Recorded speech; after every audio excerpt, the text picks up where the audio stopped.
Yo, Teniente General Jorge Rafael Videla. Este capítulo de nuestra historia comienza con la noche más negra de la represión. Por Dios, nuestro Señor y estos santos evangelios, desempeñar con lealtad y patriotismo el cargo de miembro de la Junta Militar.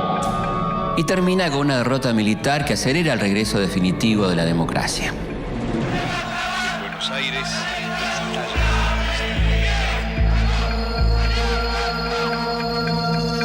Pero antes hagamos un pequeño repaso, recorramos un poco la línea de tiempo. Después de años de proscripción y exilio, el 23 de septiembre de 1973, Juan Domingo Perón llega por tercera vez a la presidencia de la Argentina. Hay muchos trabajos que hay que realizar, pero si los argentinos me ayudan, será mucho más fácil y más corta la tarea. El 1 de julio de 1974, la esperanza del pueblo peronista comienza a apagarse. Con gran dolor, debo transmitir al pueblo el fallecimiento de un verdadero apóstol de la paz y la no violencia. Pero el gobierno ya no es el mismo sin Perón. Con su partida, parece haber sido el único líder capaz de conducir a la Argentina en tiempos revueltos. En las últimas horas del 23 de marzo de 1976, la situación ya está definida. Se pone en conocimiento de la población que las operaciones de control militar Comienzan los años del proceso de reorganización nacional. se desarrollan conforme a los planes previstos.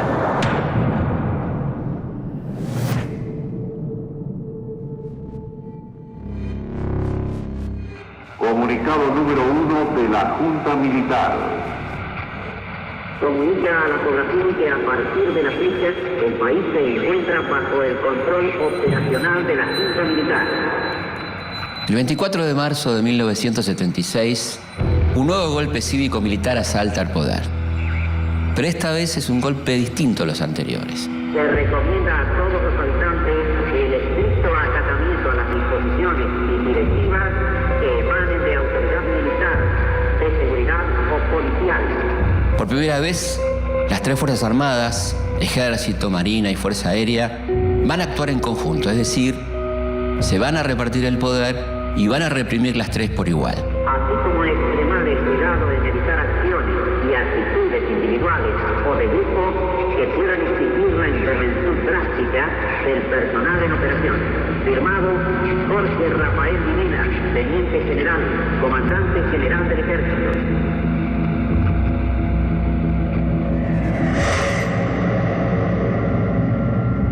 El golpe es un final casi anunciado para el gobierno de Isabel Perón, que desde hace un año está totalmente hackeado por la crisis política y económica.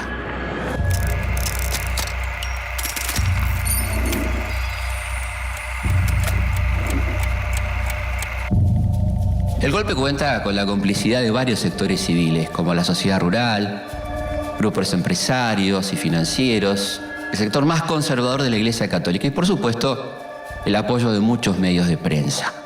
Las publicaciones periódicas se hacen eco. Las autoridades acentúan su acción. Es una La nueva dictadura busca volver atrás las reformas económicas y sociales hechas por el peronismo e instaurar un nuevo orden social. Buscan un país sin huelgas, con una clase obrera obediente y con un Estado sin tanta intervención en la economía y, por supuesto, sin distribución de la riqueza. Es una vasta contraofensiva de las fuerzas legales. El gobierno del llamado Proceso de Reorganización Nacional es asumido por una junta de comandantes de las tres armas. Todavía no tienen un presidente, pero ya hay dos militares que se disputan ese cargo. Jorge Rafael Videla, nacido en Mercedes en 1925, católico ferviente y padre de 7 hijos, por su mirada esmirreada y sus rasgos afilados, el ingenio popular lo bautiza rápidamente como la Pantera Rosa.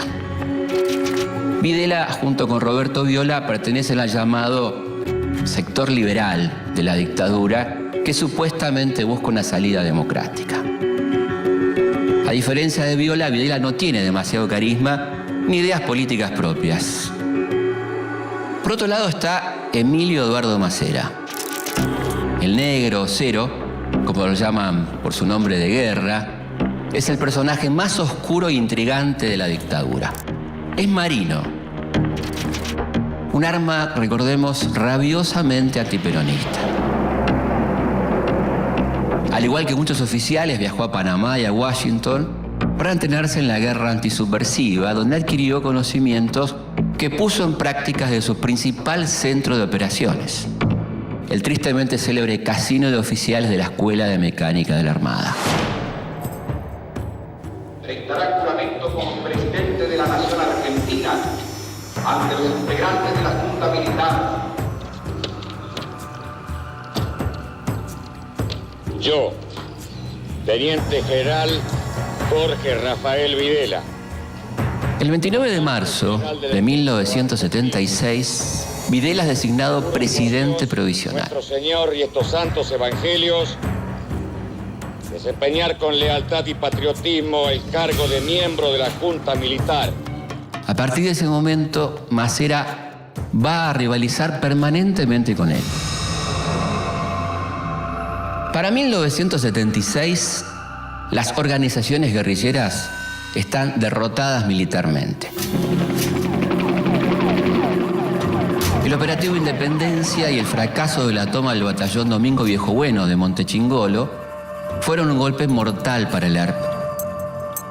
Mientras que muchos de los cuadros activos de Montoneros están librados a su suerte. Pero la nueva dictadura va a usar la lucha antisubversiva como excusa para disciplinar a la sociedad a sangre y fuego. El propio Videla expone sin eufemismo los principios de su gobierno.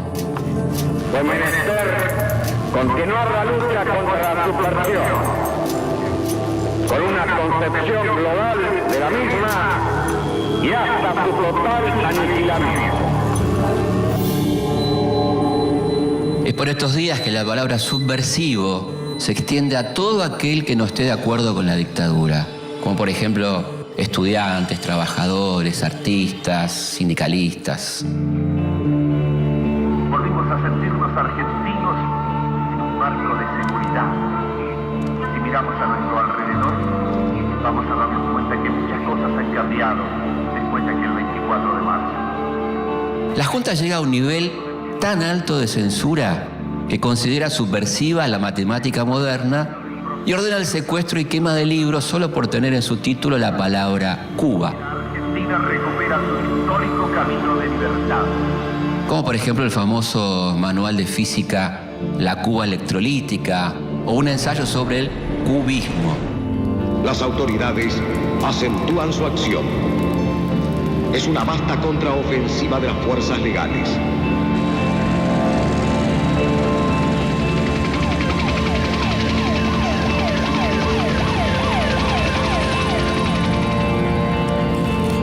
El horror ha quedado atrás.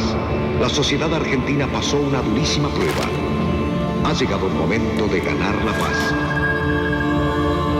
Para ese momento, Chile, Uruguay, Paraguay y Bolivia también se encuentran bajo dictaduras militares, cuyos oficiales fueron entrenados por comandos norteamericanos y franceses. Comme toujours, les termes du problème sont primo, l'adversaire, secondo, les moyens de le détruire.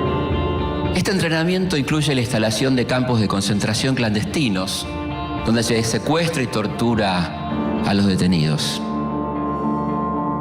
Antes del 24 de marzo de 1976, el desencuentro y los intereses de sector fomentaban el desorden y la anarquía. Usted lo vivió. Recuerde y compare. Para llevar adelante este plan, la Junta Militar divide el país en distintas zonas, subzonas y áreas. En las principales guarniciones militares, comisarías y edificios de las Fuerzas Armadas se montan centros clandestinos de detención, con salas de tortura y amplios espacios para alojar a los cientos de secuestrados que ingresan todos los días a la feroz maquinaria represiva.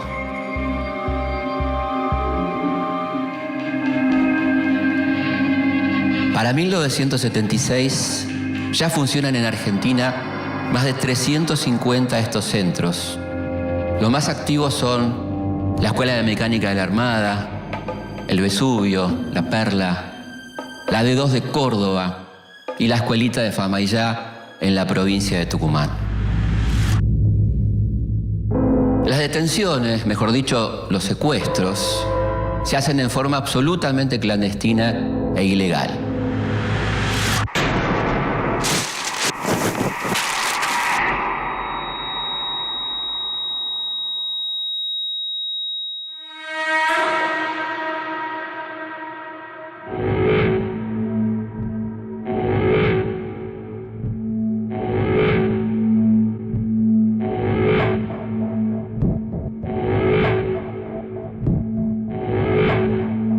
Grupos de tareas secuestran a los presuntos subversivos en sus hogares, lugares de trabajo o en la misma calle, muchas veces a plena luz del día.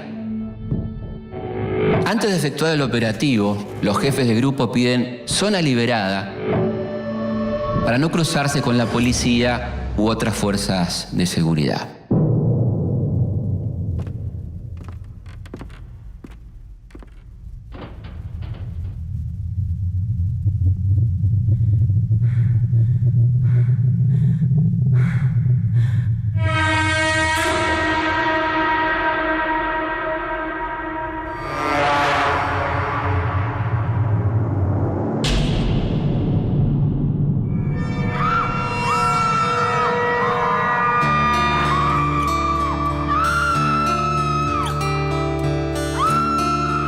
Una vez secuestrado el detenido desaparecido, es llevado a uno de los tantos centros clandestinos de detención, donde se lo tortura durante horas.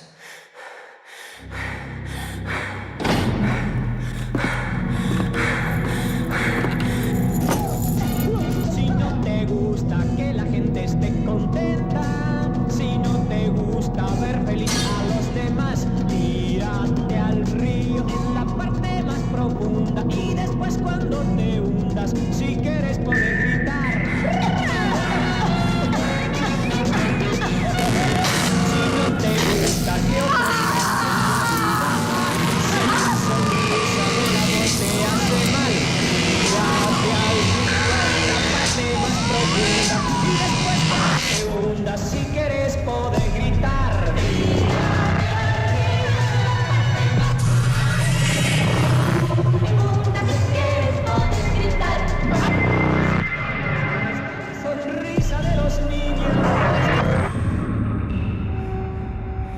No importa que el detenido sea anciano, discapacitado o una mujer embarazada. El fin de estos interrogatorios es obtener los nombres de otros supuestos subversivos, que también van a ser secuestrados y torturados.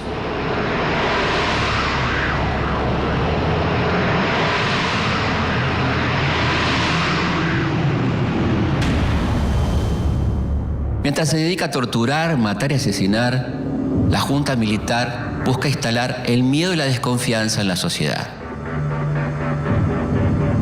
Desde los principales medios se invita a denunciar a todo aquel que parezca sospechoso o subversivo. Esta campaña no solo es reproducida por los medios estatales, sino que cuenta con el apoyo de reconocidos diarios, revistas y periodistas con una muy reconocida trayectoria. Se abre, señores, un nuevo capítulo en la historia económica argentina. Pero detrás del terrorismo de Estado se esconden otros objetivos que van mucho más allá de lo político. Para dar paso a la liberación de las fuerzas productivas.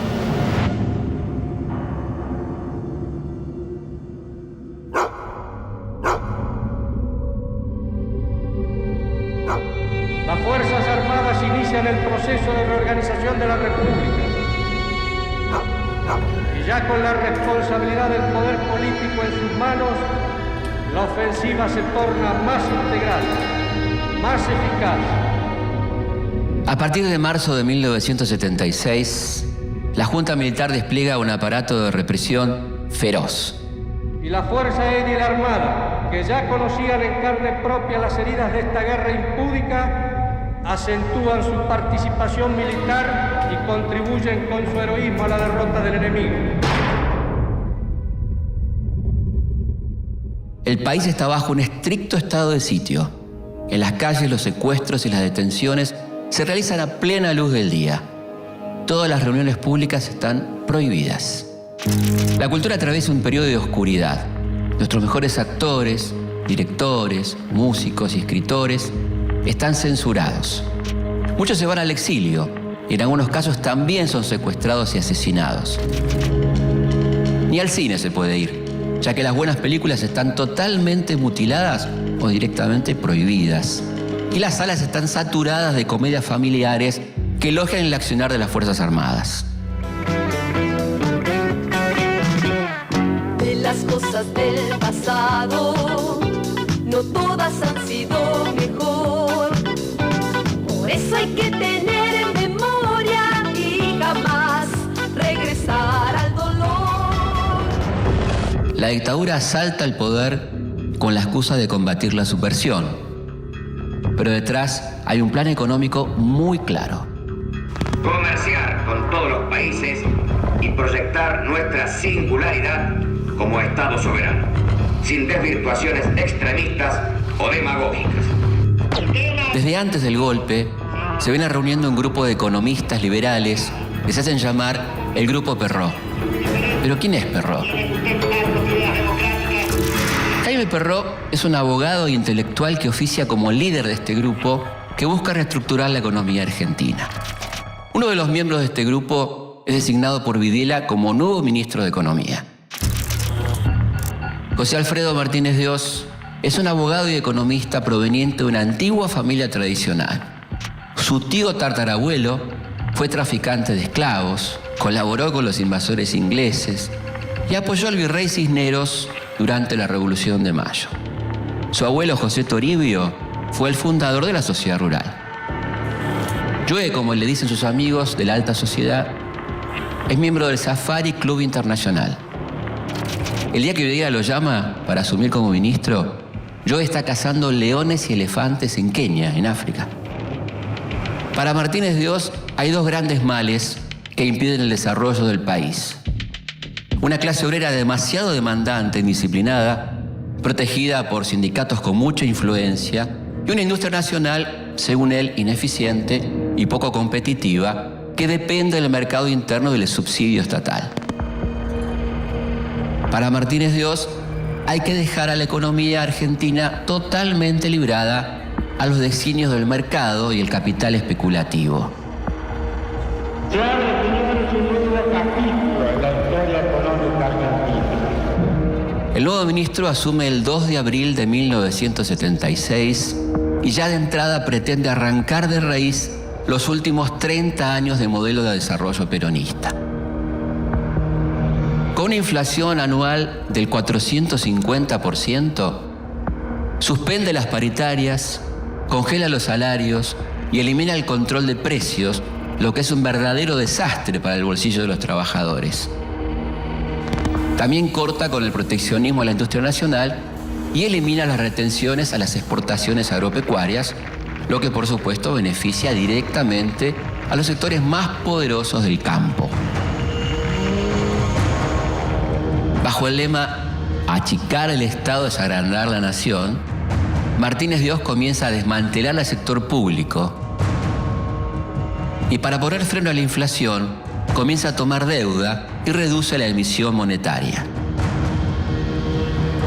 Hemos dado vuelta una hoja del intervencionismo estatizante y agobiante de la actividad económica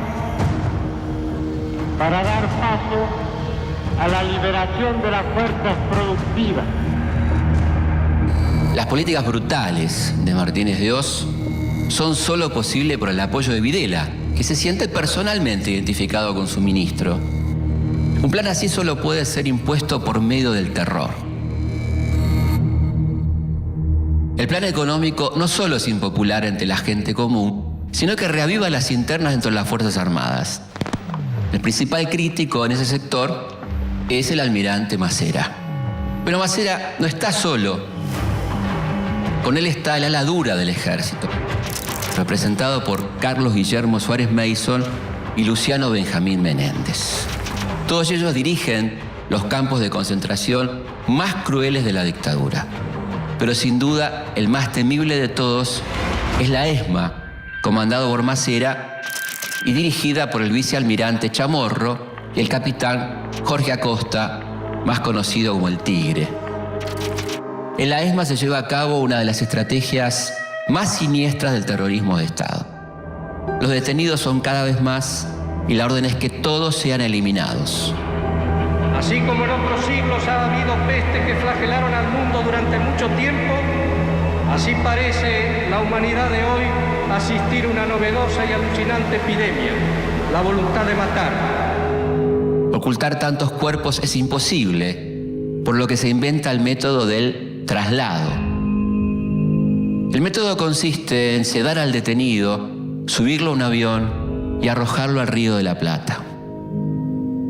Los vuelos de la muerte tienen la finalidad de deshacerse de los cuerpos de los detenidos, ya que para la visión de la dictadura, sin cuerpos no hay pruebas y sin pruebas no hay delito. Es verdad, pero no toda la verdad, que esto es una guerra entre la libertad y la tiranía.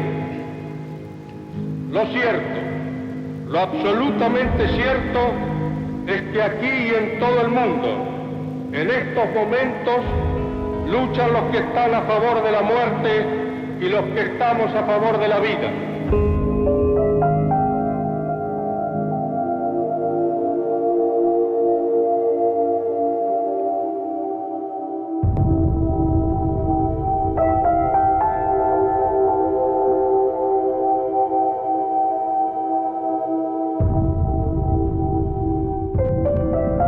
Pero a pesar del terror y la represión, un grupo de civiles empieza a romper con el silencio y la impunidad. Muchos familiares de secuestrados comienzan a recorrer las comisarías, juzgados y oficinas públicas en busca de información. Generalmente son madres cuyos hijos están desaparecidos.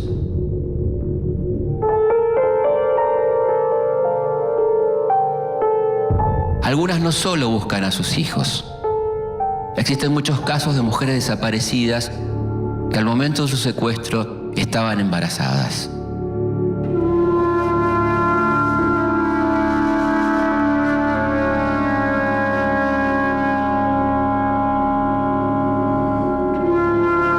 Lo que no saben estas madres es que en muchos centros clandestinos de detención hay maternidades clandestinas, donde las secuestradas dan a luz y sus hijos son apropiados por los mismos represores o entregados a familias cercanas a los militares.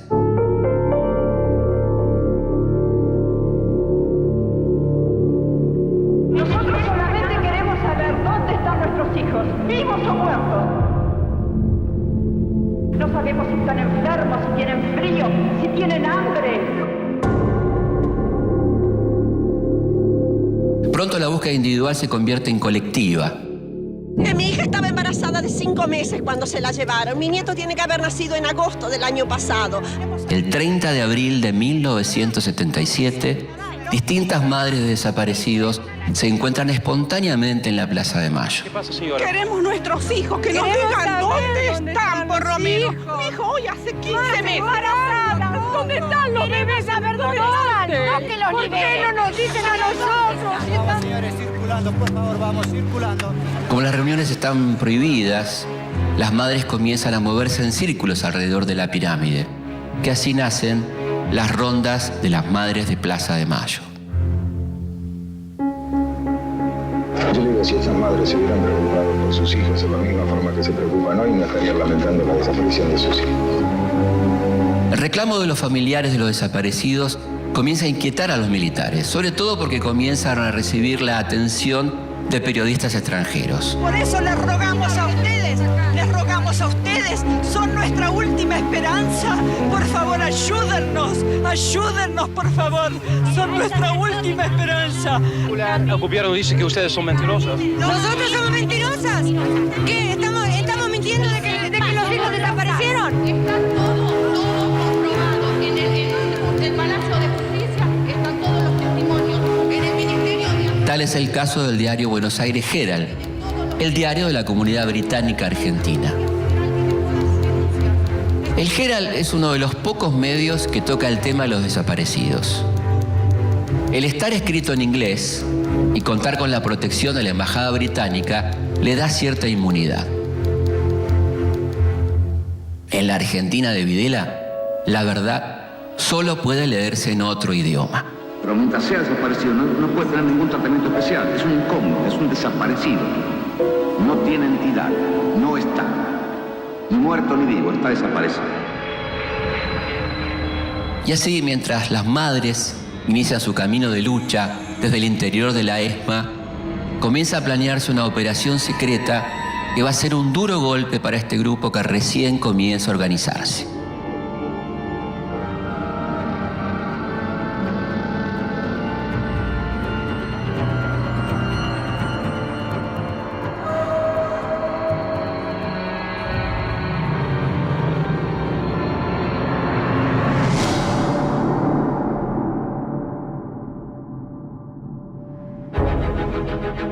Para mediados de 1977, la imagen de la dictadura comienza a resquebrajarse. Martínez de Oz no termina de controlar la inflación que alcanza un 400% anual. En Estados Unidos, el nuevo presidente demócrata, Jimmy Carter, condena la violación de los derechos humanos y presiona al gobierno de Videla para que regularice su situación.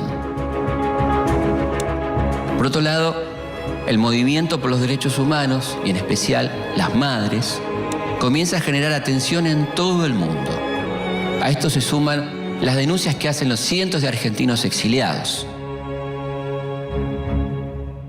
A esta altura, Emilio Eduardo Macera juega a que Videla caiga por su propio peso y que en 1978 lo encuentre a él como presidente de la nación. Macera tiene dos ases en la manga. En París instala una oficina de inteligencia a la que llama Centro Piloto, desde donde hace tareas de inteligencia sobre las actividades de los exiliados. En Buenos Aires tiene un plan mucho más siniestro.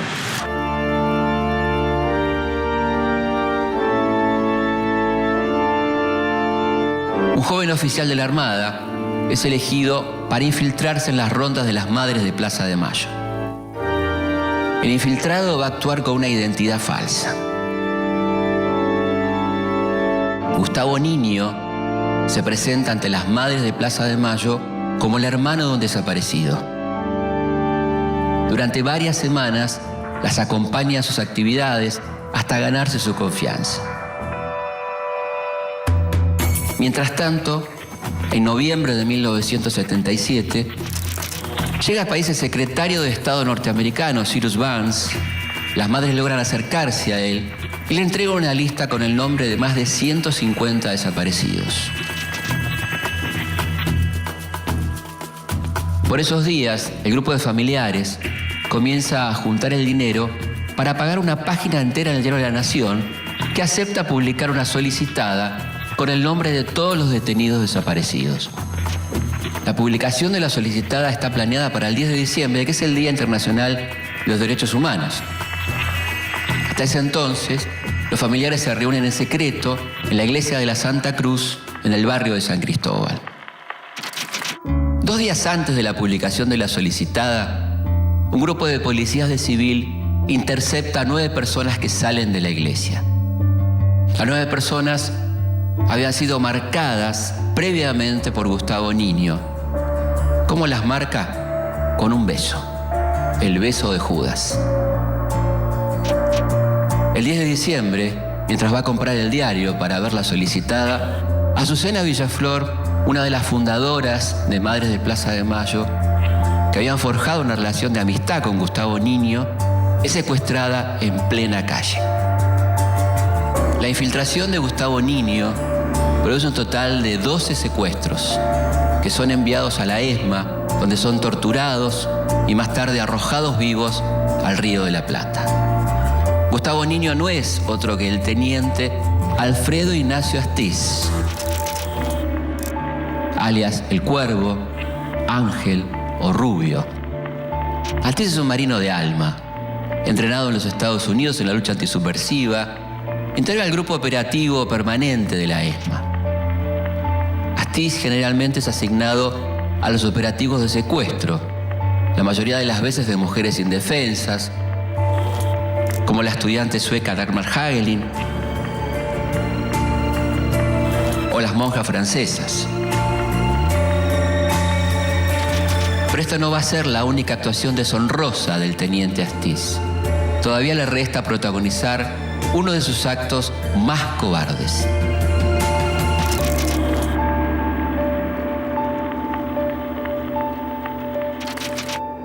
El gobierno ajustará su acción a la solución pragmática de los grandes problemas económicos. Al llegar 1978, Masera aspira a suceder a Videla, cuya política económica es criticada por todas las Fuerzas Armadas. Martínez de Hoz, todavía asfixiado por la inflación, comienza a ver los efectos de su última apuesta, la reforma del sistema financiero.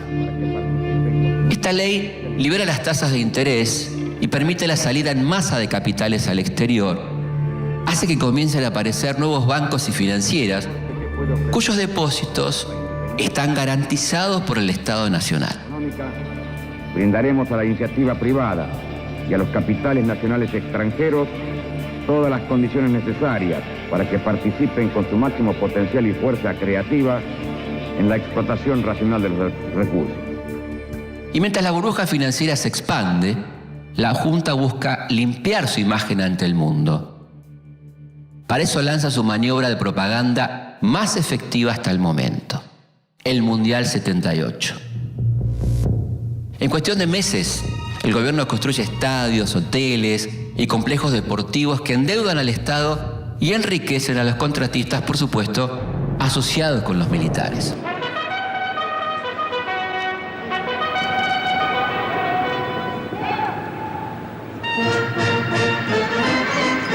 Acompañados por los medios de comunicación, los militares despliegan un arsenal propagandístico para construir la imagen de una Argentina en orden, con un clima de fiesta, alejada del terror que denuncian los organismos de derechos humanos. Es la verdadera manifestación de un país que recibe al mundo rápidamente con el orden y disciplina de la conciencia y accionar.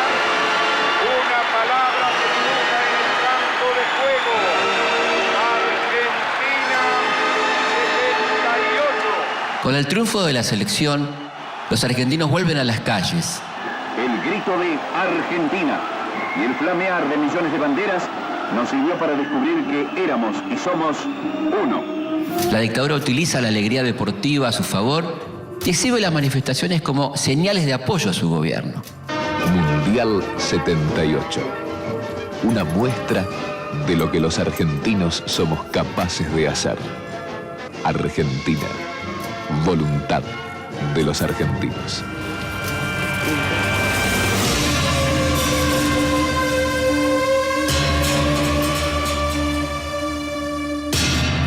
Pero la euforia mundialista dura poco.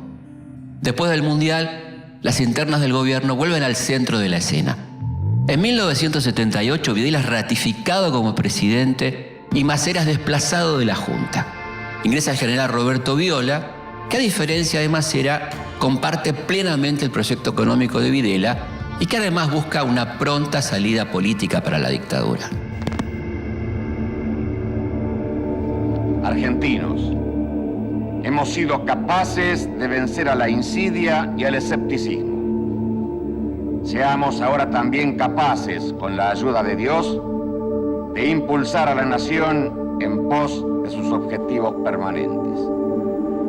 Pareciera como si un cúmulo de energías dormidas, como si una nueva capacidad de entusiasmo hasta ahora letargada, hubiesen salido a plena luz.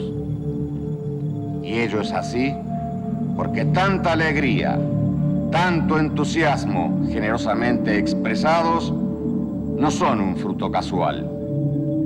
Responden, en definitiva, al profundo anhelo de unión nacional que sentimos todos los argentinos.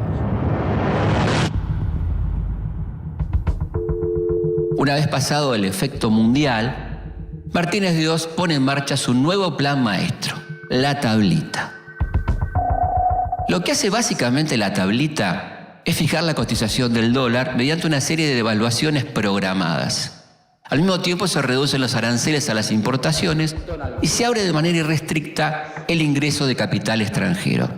Estimamos que a través de los estímulos a la inversión privada que estamos realizando, la misma pasará de representar el 50% del total de la inversión del país al 77% para el año 89.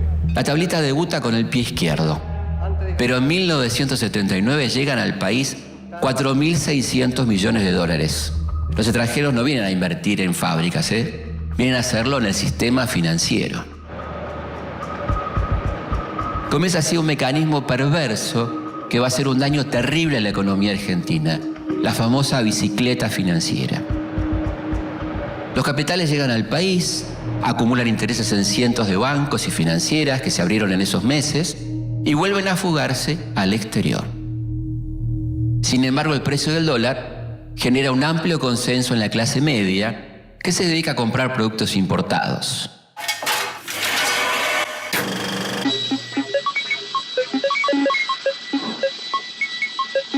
Che, Carlitos, ¿esto para qué era? En ese año comienzan a circular por la calle autos japoneses y muchos argentinos conocen Miami. Lo que pasa es que ahora con el dólar barato es un fenómeno viajar. ¿Sabes cómo nos esperan allá? Y claro, ahora se dio vuelta la tortilla. Ahora no le vamos a pedir nada a nadie. Los que ponemos los dólares somos nosotros, querida. Los argentinos. Pero mientras un país vive la breve burbuja de la plata dulce, los conflictos dentro de la Junta Militar siguen y amenazan con explotar de la manera menos esperada.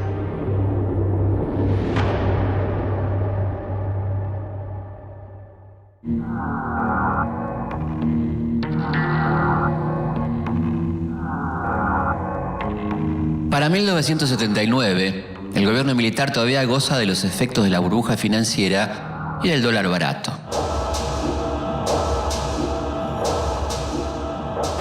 Cercado por la presión internacional, Videla accede a recibir en el país a la Comisión Interamericana de Derechos Humanos de la OEA. En septiembre de 1979 llegan los observadores. Durante su estadía visitan cárceles, toman testimonio a miles de ciudadanos que hacen largas colas para dar cuenta de los secuestros, torturas y asesinatos cometidos por la dictadura. Al terminar su visita, llevan registrados 5.000 denuncias de desapariciones.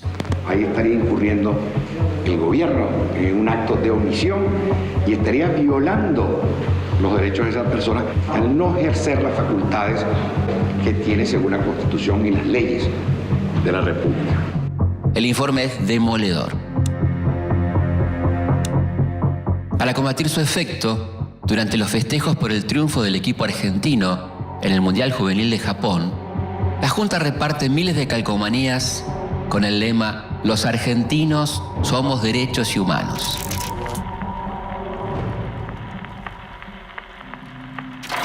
A esta altura, en todo el mundo, se habla de los desaparecidos argentinos.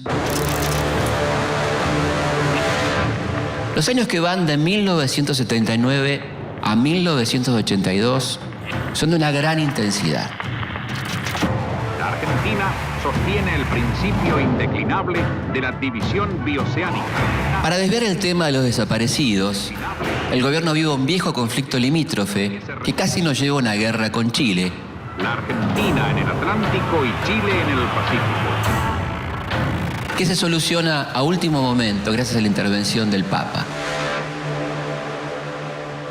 Adolfo Pérez Esquivel de venir al podio para recibir la diploma Nobel y la medalla de oro. En 1980, Adolfo Pérez Esquivel, un miembro del Movimiento Argentino por los Derechos Humanos, recibe el Premio Nobel de la Paz, lo que significa otro golpe durísimo para la dictadura. En este caminar junto a mis hermanos los pobres, los que son perseguidos, los que tienen hambre y sed de justicia, los que padecen por causa de la opresión. Es por todos ellos que estoy aquí. Mientras tanto, Masera, desplazado del poder, lanza su proyecto político propio, el Partido por la Democracia Social, que es apoyado por su diario, Convicción, un proyecto de prensa sostenido con trabajo esclavo de periodistas, fotógrafos y diagramadores que permanecen detenidos dentro de la ESMA. Para 1981, la burbuja financiera de Martínez de Hoz estalla y deja como saldo una crisis de enormes dimensiones. Martínez de Hoz arrastra consigo a Videla y en su lugar asume a Roberto Viola, referente máximo del ala liberal de la dictadura. Viola pretende quedarse en el poder hasta 1985.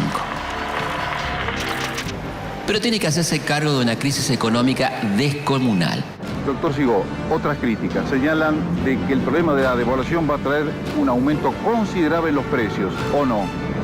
Yo creo que un impacto sobre precios es obvio. Su ministro de Economía, Lorenzo Sigó, no solo no puede controlarla, sino que la empeora. Sin embargo, el desgaste de la dictadura y la apertura generada por Viola hace que la sociedad argentina empiece a salir de un letargo de casi 5 años. ¿Qué le preocupa a usted? El país, señor. La situación. ¿Usted no? En medio de este clima, los principales partidos forman la multipartidaria, un acuerdo político que exige el retorno a la democracia y la pronta llamada a elecciones. Esto desencadena un fenómeno muy particular. En diciembre de 1981, el sector duro del ejército da un golpe dentro del golpe, es decir, desaloja del poder a Viola y coloca en la presidencia a uno de sus hombres. En el Día de la Patria, buenos días. Leopoldo Fortunato Galtieri es un militar duro. Por su elevada estatura, sus ojos claros y su fluido contacto con la Casa Blanca, se siente un general norteamericano. Galtieri llega a la presidencia con la intención de levantar la imagen del ejército. Para eso comienza a planear acciones militares a gran escala. Si así lo hiciere, Dios y la patria me lo demás. Para congraciarse con la administración Reagan, el presidente ofrece el servicio de los represores en países como Nicaragua, Honduras, El Salvador y Guatemala. A todo esto, el 30 de marzo de 1982 se produce la más importante movilización obrera hecha contra la dictadura. Miles de trabajadores marchan a la Plaza de Mayo bajo la consigna Paz, Pan y Trabajo. La marcha es ferozmente reprimida. Galtieri necesita recuperar el apoyo de la población y para eso pone en marcha su estrategia bélica más arriesgada. Compatriotas, hemos recuperado, sin rencores, pero con la firmeza que las circunstancias exigen, las islas australes que integran por legítimo derecho el patrimonio nacional. El 2 de abril de 1982, las tropas de la Armada Argentina llegan hasta Puerto Stanley. Tras un breve combate, toman el control del lugar. Hoy, 2 de abril, recién hemos comenzado con nuestra actitud. Después de 150 años de ocupación, la bandera argentina vuelve a flamear en las Islas Malvinas. El éxito se traduce rápidamente en euforia. Si quieren venir, que vengan, les presentaremos batalla.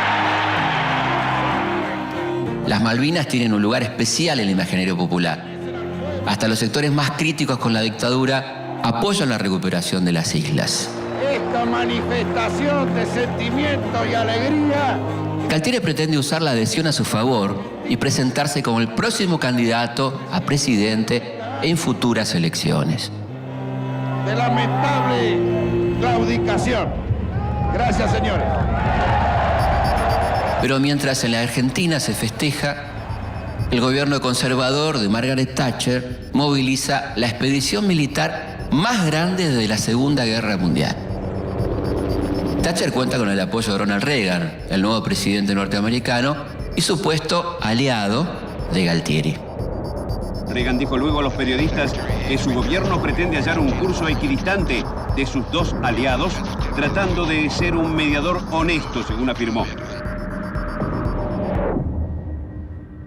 El 2 de mayo de 1982, el submarino nuclear Conqueror dispara 3 torpedos sobre el crucero General Belgrano, que se encuentra navegando fuera de la zona de exclusión. El resultado son 323 soldados argentinos muertos. Se puede decir que es el principio de la guerra.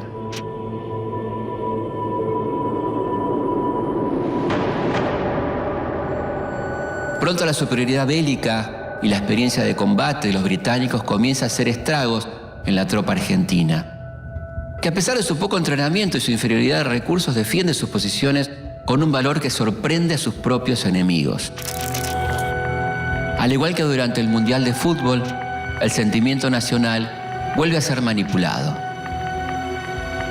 Con noticias muchas veces falsas, los medios de comunicación construyen una guerra victoriosa muy distinta a lo que pasa en la realidad. Quiero decir que son flores que nos pueden ayudar a ganar esa guerra. Hasta así ayudamos, con esa flor también estamos ayudando a ganar esta guerra que tenemos que ganar. Salga a la calle, busque una de las alcancías, véngase hasta Argentina Televisora Color, haga algo. Conmovidos por la labor heroica de los soldados, el país entero se moviliza y desde el gobierno se organizan colectas solidarias para enviarles víveres y hasta dinero que nunca llegan a destino. 8:23 de la mañana se repite el ataque contra Puerto Argentino con mucha mayor intensidad. Ahora el tiroteo es mucho más intenso y se ve que además otro de los blancos es el mercante argentino que está en la bahía. Después de más de 40 días de intenso combate, las tropas británicas recuperan el control de las islas. El 14 de junio de 1982, el comando argentino se rinde. Para ese momento, 649 argentinos habían muerto en combate. Pero esta no es la peor herida. A lo largo de los años, cientos de excombatientes se van a quitar la vida por los traumas que les dejó la guerra.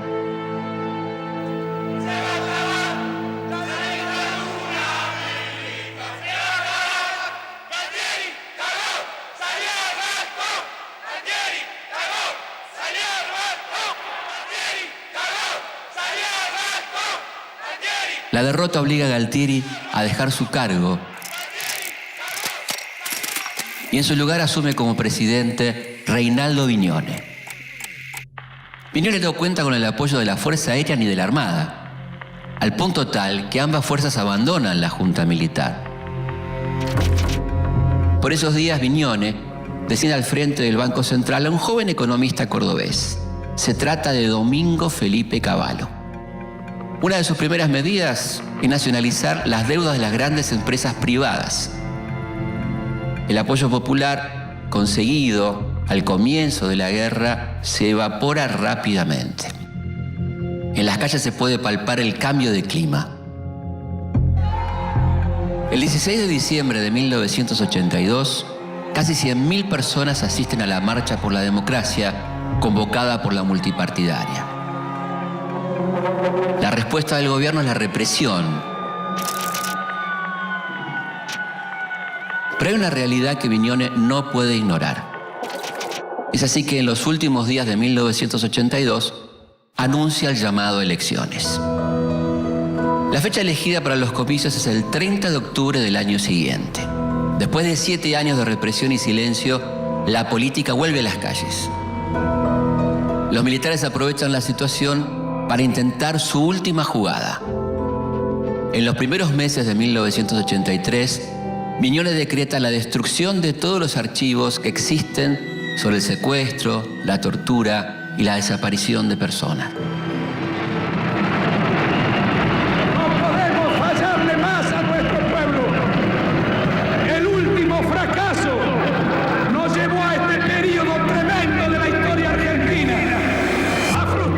sobre juzgar o no a los militares se vuelve una de las principales discusiones de campaña y va torciendo la balanza a favor del candidato radical Raúl Alfonsín. Vinieron a decirnos que traían la paz y nos metieron en la guerra y en una represión atroz e ilegal. Pocos días antes de las elecciones, el gobierno dicta la ley 22.924, que establece una amnistía para todos los miembros de las Fuerzas Armadas que participaron en la represión ilegal.